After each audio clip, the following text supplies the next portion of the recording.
So we're all familiar with Tatooine, one of the worlds mentioned in the first Star Wars movie, A New Hope. But there's some ambiguity about which government actually has control over Tatooine. So today we're going to discuss that. I'm Colin, and this is Sci-Fi Deep Dive. Remember, if you enjoyed this video, to head down below and hit that subscribe button. So, like I said, everyone here should be familiar with Tatooine. It's present in over half of the Star Wars movies of the first two trilogies. This barren desert world is sort of a Star Wars icon, but who exactly has administrative control over that? Well, there's a short answer and then a way more complicated reality. The short answer is the Hutt Cartel. Tatooine technically lies within Hutt space, and it remains within Hutt space through a majority of the Star Wars saga. But we do know that during the prequel trilogy and the original trilogy, it is under the control of the Hutt clans. But not entirely. So let's start with the Phantom Menace, which is the first time we see Tatooine on screen chronologically. While on Tatooine, Qui-Gon Jinn is surprised that Republic laws seem to have no effect out there. That while Tatooine probably on paper falls under the jurisdiction of the Galactic Republic, it doesn't really recognize the authority of the galactic government, instead deferring more to the authority of the Hutt cartels, as we can see as Jabba sort of mediates the disagreement around the pod race.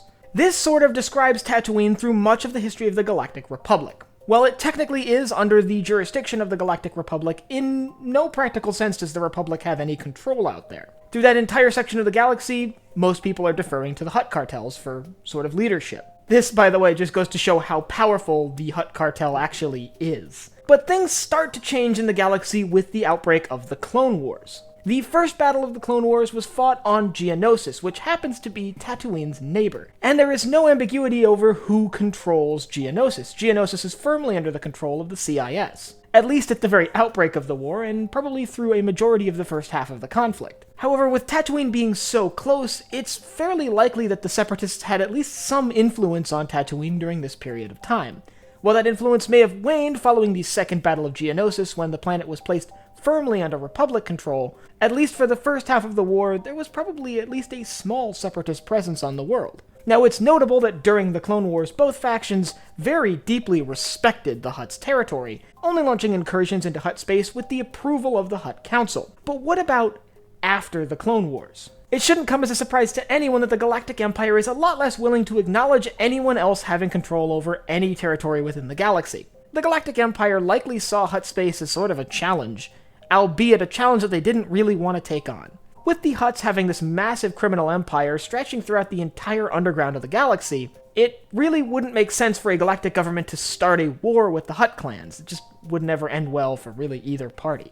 For most of the reign of the Empire, at least, the Empire actually respected the Hutt's control over Tatooine. During this time, Imperial forces on Tatooine would have been kind of a rare sight, however they weren't completely absent. We do see on screen in A New Hope that Mos Eisley Spaceport on Tatooine seems to be crawling with Imperial troops. Now, this is an interesting step away from what normally happens with Tatooine and with Hutt space in general. It appears that when the Tantive 4 was pursued away from the Battle of Scarif by the Devastator, Darth Vader's personal Star Destroyer, that when they fled into Hutt space, there was no consultation with the Hutts about whether the Imperial forces could operate in the region, and that the Empire may have actually carried out a brief de facto occupation of Tatooine surrounding the events of A New Hope. It's likely that after it had been confirmed that the plans for the Death Star had been smuggled off the planet, that Imperial forces withdrew from the area and sort of pretended like it never happened. And from that point on, the planet likely remained under the control of the Hutt cartel until Jabba's death during Return of the Jedi. Jabba's death sort of threw control on Tatooine into complete chaos. As we see in The Mandalorian, which takes place more than 6 years after the Battle of Endor,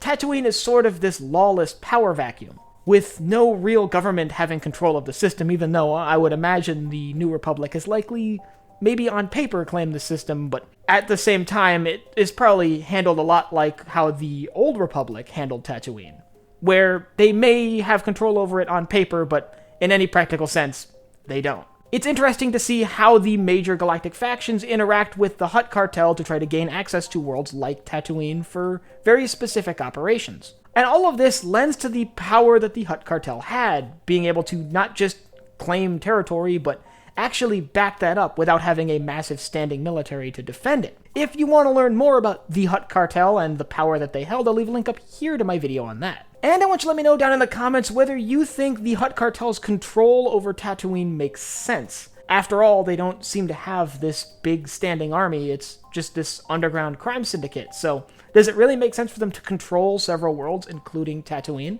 And if you have anything you want to see me cover in Star Wars, leave it down below in the comments. And last but not least, if you enjoyed this video, head down below, hit the like button, the subscribe button, and the bell icon so you get notified when I upload new videos. So for Sci-Fi Deep Dive, I'm Colin, and I will see you next time.